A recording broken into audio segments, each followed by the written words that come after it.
America শাহরেজা পাহলেভিকে nuclear প্রোগ্রামটা উপহার দিল, যেটা আজকে তারা ধ্বংস করতে যাচ্ছে। আপনি ইরানিয়ান অ্যাটাকের কোনো ছবি যদি আপনি আপলোড করেন সোশ্যাল মিডিয়াতে, তো বিশাল জরিমানা দিচ্ছে, এবং প্রায় 2 লাখ ইরানি তারা হত্যা করেছে কেমিক্যাল ওয়েপন দিয়ে। ট্রাম্পের জন্য এটা প্রেশার ছিল যে নোবেল প্রাইজ শান্তিতে পাই বা না পাই, ইসরায়েলকে এবার হেল্প করতেই হবে। ডোনাল্ড ট্রাম্প বলেছেন যে এরই মধ্যে অনেকভাবে তারা জয়ী হয়েছে এবং কিন্তু সেটা যথেষ্ট নয় তিনি মনে করছেন, এবং শিগগিরই ইরান যুদ্ধের সমাপ্তি ঘটবে। শিগগিরই ইরান যুদ্ধের সমাপ্তি ঘটবে এটা শুধুমাত্র আমরা জানতে পারছি তার কাছ থেকে, ট্রাম্পের দিক থেকে, কিন্তু ইরান তো আসলে সেই কথা বলছে না। ইরান তো বলছে যে এই সিদ্ধান্তটা নেব আসলে আমরা, যুদ্ধটা শেষ হবে কিনা, সিজফায়ার হবে কিনা। এই দুটা বক্তব্য আসলে কি মানে কি কোন দিকটায় ইঙ্গিত করছে? প্রথমেই শ্রদ্ধা জানাচ্ছি ইরানের যে সংগ্রামটা চলছে, তাদের যুদ্ধটা চলছে, এই যুদ্ধটার প্রতি, এবং তাদের যে supreme leader Ayatollah Ali Khamenei, তার মৃত্যুর জন্য শোক প্রকাশ করছি। ইন্না লিল্লাহি ওয়া ইন্না ইলাইহি রাজিউন। বাস্তবতা যেটা এখানে, সেটা হচ্ছে যে দুইটা পরাশক্তি, একটা হচ্ছে America, is a নিউক power, and also Israel. তো দুটো পারমাণবিক শক্তিধর দেশ যুদ্ধ ঘোষণা করলো দ্বিতীয়বারের মতো ইরানের বিরুদ্ধে, যার আসলে পারমাণবিক শক্তি নাই। কারণ পারমাণবিক শক্তি নেই এটা বলছি আমি এই কারণে, যখন 50-এর দশকে মোসাদ্দেক গভর্নমেন্ট ফল করলো, এবং তার জায়গায় এটা আমরা সবাই জানি যে মোসাদ্দেক গভর্নমেন্ট আসার পরে তারা যেটা করেছিল সেটা হচ্ছে যে ব্রিটিশ ইরানিয়ান ওয়েল কোম্পানি, যেটা এখন ব্রিটিশ পেট্রোলিয়াম, ওই কোম্পানিটা তখন ইরান থেকে তেল এক্সপ্লোর করতো, এবং ইরানকে নামমাত্র কিছু টাকা পয়সা দিয়ে বাকি ওরা তেল নিয়ে চলে যেত। মোসাদ্দেক এসে ফার্স্ট বললো যে না, তেল জাতীয়করণ করো, এবং করলেন উনি। এবং তেল জাতীয়করণ করার পরেই যেটা হলো, আমেরিকা তাদের সিআইএর মাধ্যমে অপারেশন অ্যাজাক্স নামে একটা অপারেশন চালালো, আর ব্রিটিশরা তাদের MI6 মাধ্যমে অপারেশন বুট নামে একটা অপারেশন চালালো। এই দুইটা ছিল হচ্ছে সোর্স অফ স্পিওনাজ অপারেশন। এই স্পিওনাজ অপারেশন দিয়ে ফার্স্ট অ্যাটেম্পটে ফেল করলো, বাট সেকেন্ড অ্যাটেম্পটে ইরানিয়ান আর্মির সহায়তা নিয়ে এটা করলো, করে মোসাদ্দেককে ফেলে দিল, এবং ওখানে বসানো হলো শাহরেজা পাহলেভিকে।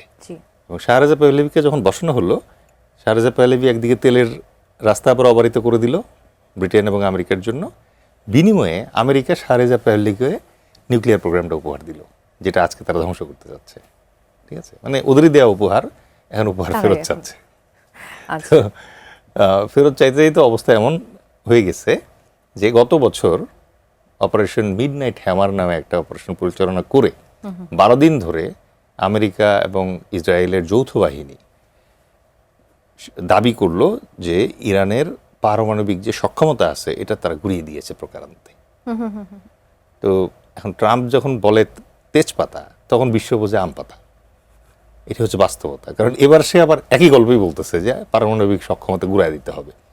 বিশ্ব জিজ্ঞেস করলো যে তাহলে গত বছর কি ঘুরাইলা, আর গত বছর যদি ইফেক্টিভলি তুমি ইউটিলাইজ করে থাকো, তাহলে 1 বছরের ভিতরে তো তোমার এই নিউক্লিয়ার এনরিচমেন্ট এই লেভেলে পৌঁছানোর কথা না। তার মানে গতবার মিথ্যা বলছিলা।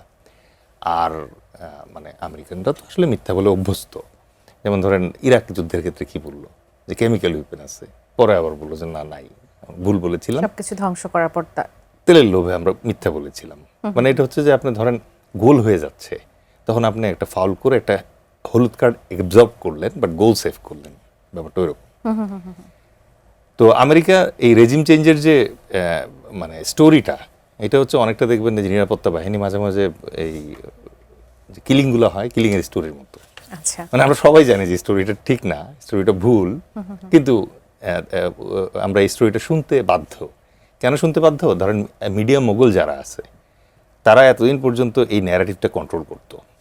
ইভেন আপনি দেখেন এই 2026-এ এসেও আমরা কিছুক্ষণ আগে মানে এই অনুষ্ঠান শুরুর আগে প্রি টকে যেটা নিয়ে আলোচনা করছিলাম, যে ওই সংবাদগুলো আমাদের এদিকে আসে না, ফিল্টার হয়, সেন্সর হয়। একদম ঠিক আছে।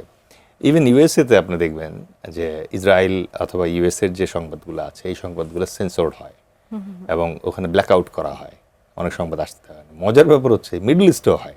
আপনি বাহরাইনে সম্ভবত 2 অথবা ইউনাইটেড আরব আমিরাতে আপনি ইরানিয়ান অ্যাটাকের কোনো ছবি যদি আপনি আপলোড করেন সোশ্যাল মিডিয়াতে, তো বিশাল জরিমানা দিচ্ছে।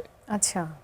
তো তার মানে হচ্ছে যে একটা কথায় আছে ঐতিহাসিকভাবে, সেটা হচ্ছে যে কোনো একটা যুদ্ধের প্রথম ক্যাজুয়ালিটি বা প্রথম মৃত্যু হচ্ছে সত্যের, এরপরে যা আসে সবই আসলে প্রোপাগান্ডা অথবা রিউমার্স। তো এখন পর্যন্ত এইবারের যে অপারেশন এপিক ফিউরি চলছে, আর তা এপিক ফিউরি হচ্ছে ইসরায়েল এবং মানে আমেরিকার যৌথ অপারেশনের নাম। আচ্ছা, আর তার প্রেক্ষাপটে ইরানের পক্ষ থেকে চলছে অপারেশন ট্রু প্রমিস 4, ফেজ 4 চলছে এটা। এখন এবারের যুদ্ধ বিশ্লেষণ করে যদি আমরা দেখি, এই যুদ্ধটা খুব ইন্টারেস্টিংলি ডেভেলপ করেছে। যেমন আমেরিকা প্রথমত হচ্ছে তার নিজের দেশের সংসদ অথবা কংগ্রেসের পারমিশন ছাড়াই পারমিশন যুদ্ধে ছাড়াই, চলে আসছে। জি, 2 নম্বর যেটা লিমিটেশন, সেটা হচ্ছে আমেরিকার আসলে ইরানের এগেইনস্টে কোনো ভ্যালিড মিলিটারি টার্গেট নাই।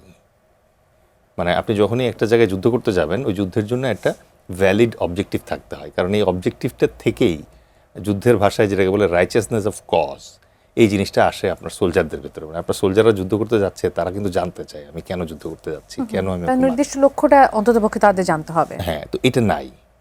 এই হচ্ছে আমেরিকার এন্ডে দুর্বলতা। বাট ইসরায়েলের যে জিউস লবিটা আছে ওটা এত স্ট্রং, আর সামনে যেহেতু আমেরিকার মিড টার্ম ইলেকশন নভেম্বরে, জি, সুতরাং ট্রাম্পের জন্য এটা প্রেশার ছিল যে নোবেল প্রাইজ শান্তিতে পাই বা না পাই, ইসরায়েলকে এবার হেল্প করতেই হবে। ঠিক আছে, নেক্সট যেটা হচ্ছে যে তারা হিস্টোরিক্যালি একটা রিডিং এরর ফেস করছে এবার। কিরকম? সেটা হচ্ছে যে গাদ্দাফিকে যখন ফেলে দিল লিবিয়াতে, Libya was a very nice country. আপনি হয়তো জানেন যে লিবিয়াতে এডুকেশন ফ্রি ছিল, আপনি পিএইচডি করেন ফ্রি। লিবিয়াতে চিকিৎসা টোটালি ফ্রি ছিল। ফ্রি ছিল, ইভেন নিউলি ম্যারিড কাপলদেরকে সরকারের পক্ষ থেকে একটা দেওয়া ফ্ল্যাট দেওয়া হতো। সেই লিবিয়ার গাদ্দাফি সে যখন বলল যে না, ডলার আর আমি তেল আর আমি ডলারে বিক্রি করব না, আমি আফ্রিকার জন্য সিএফএ নামে নতুন একটা মুদ্রা করব ইউরোর মতো করে, যেটাতে আমি তেল বিক্রি করব। জি, সো ডিসিশন ওয়াজ টেকেন যে Gaddafi must go. So Gaddafi চলে গেল, লিবিয়া কলাপসড, লিবিয়া আর ঘুরে দাঁড়াতে পারছে না। Same happened with Iraq. ইরাকের ক্ষেত্রে যেটা হলো সেটা হচ্ছে 1932 সালে স্বাধীন হওয়া এই দেশটা পশ্চিমের সহায়তায় ইরানের বিরুদ্ধে 8 বছর যুদ্ধ করেছে, 80 থেকে 88, এবং প্রায় 2 লাখ ইরানি তারা হত্যা করেছে কেমিক্যাল ওয়েপন দিয়ে। তার মানে খুবই মানে পেট একটা কান্ট্রি ছিল ওয়েস্টের জন্য। একদম। সেই ইরাকের এগেইনস্টে আমেরিকা চলে আসলো, এসে সাদ্দাম হোসেনকে ফেলে দিল, ফেলে দিয়ে নাও ইরাক ইজ মানে ফেসিং ট্রাবল, স্ট্রাগলিং।